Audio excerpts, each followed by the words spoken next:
I was recently rewatching Monsters Inc., and throughout the entire movie I had to ask myself the same question over and over again. What exactly even is a monster? At first, this may seem like an easy question to answer. I mean, a quick Google search tells us that a monster is nothing more but a large, ugly, and frightening imaginary creature. But what if I were to tell you that there is more to being a monster than just that? After all, you can have the most handsome man with one of the best reputations, be trafficking women and children, and in spite of his outward appearance, I think we can all agree that that guy would classify as a monster. And on the other hand, you can have a big and scary being like James Sullivan who doesn't act like a monster in the slightest.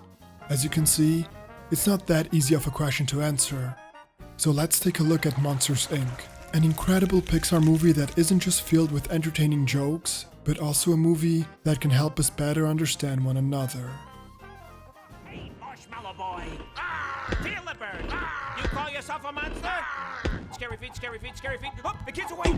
Okay, scary feet, scary feet, scary feet, scary feet, scary. Kid's asleep! Monsters Inc. is a Pixar movie with an incredibly interesting premise.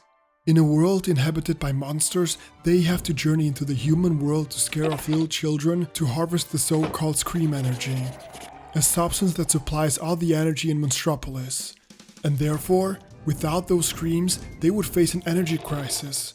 Monsters would go hungry and they'd suffer tremendously, making this undoubtedly immoral action of scaring children a necessity. We are then introduced to our two main protagonists, James P. Sullivan and Mike Wazowski. These best friends work together for the biggest energy company in Monstropolis, Monsters Incorporated, a company set on making sure that the city doesn't run out of fuel. And so, to facilitate that goal, they only hire the best of the best. After all, the scaring profession is seen as an incredibly dangerous field. But why would that be? I mean, they're just scaring little children. What's so dangerous about that? Well, nothing really. But that's not what the citizens think. You see, to keep the status quo intact, the monsters of Monstropolis are told that human children are incredibly toxic and deadly creatures, basically calling children monsters themselves. But why would the people in power ever claim such a thing? Well, it's quite simple and nefarious, really. To make sure that the monsters don't question the morality of scaring little innocent children for the sake of energy, they have to divide the population and make them believe that taking advantage of one side is acceptable given their monstrous nature. But more of that later. For now, let's go back to our scare record holder Sully and his best friend Mike. After being introduced to the basic and almost human-like lifestyle of our protagonist, we are then taken to a regular evening where Sully stayed longer at work to take care of some paperwork for Mike. Everything seemed to be taking its regular course at first, but then Sully realized that someone left the door to the human world active, and while he's inspecting it, a small girl just enters the factory. Our protagonist, Sully, the scary and monstrous being, is taken aback by the sight of this little girl. He runs away from her, but she won't stop chasing him because, well, he reminds her of a kitty. In her eyes, he doesn't seem like a monster at all. And then suddenly, her door is returned to the stack of thousands of other doors, and now, Sully doesn't know what to do anymore. And not long after, Sully and Mike find themselves in their apartment with her, and both of them are scared to death. They don't know what to do. There's a monster in their apartment and they can't even ask for help because they will get in serious trouble if this reaches the light of day. They are completely overwhelmed, but after some time they are at least able to calm her down and to put her to bed. And it is here where we first see Sully question the mainstream narrative about human children. In this moment, his view of the world shatters. Human children aren't toxic. They're not even scary at all. Sully then starts to feel for her, and so decides to name her, ironically enough, Boo. This isn't Boo's door. Boo? What's Boo? That's what I decided to call her. Is there a problem? Sully, you're not supposed to name it. Once you name it, you start getting attached to it. Together, they go on a long journey trying to get Boo back to her home without letting anyone in town know about her existence. They go through fun times, hard times, and they definitely struggled a lot. But the more time they spend together, the more they realize how much they have in common and how much they've been lied to about. Because it turns out that monsters aren't necessarily monstrous and that human children aren't toxic in the slightest. It turns out that being a monster, from both perspectives, was not what they thought it would be. She's not scared of you anymore. Looks like you're out of a job. The word monster is thought to be derived from the Latin words monstrare and monere, which mean to demonstrate and to warn respectively. This is exactly what past fictional monsters did. They were physically disfigured beings like Frankenstein that didn't have to necessarily be monstrous on the inside.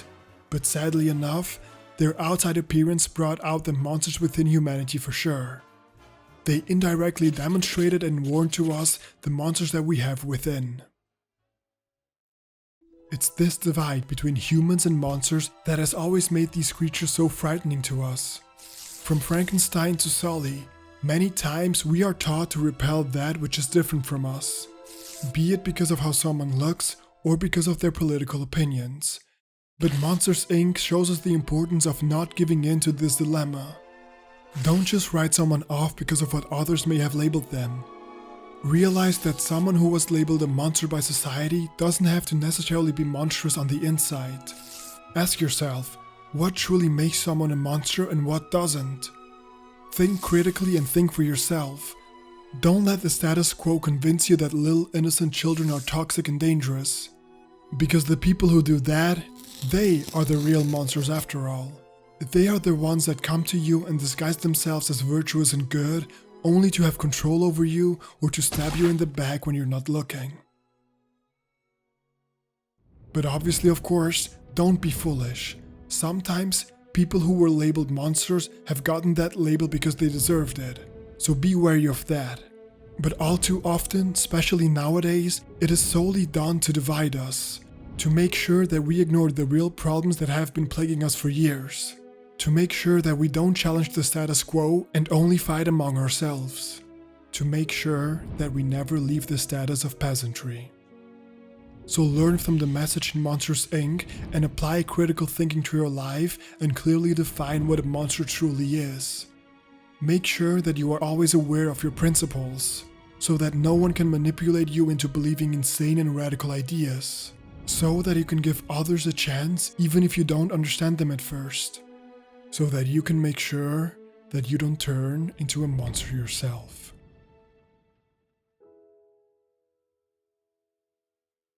Is it a monster or just an innocent soul? Think. Thanks for watching, guys. Feel free to subscribe and check out one of my previous videos right here. This channel is all about looking at video games and pop culture from a different perspective, about digging deeper into the meaning of life and how we can get there with video games, movies, and TV shows. So if that interests you, maybe subscribe, maybe hit the bell to be notified. What about that, huh? Yeah? Okay, good. See ya!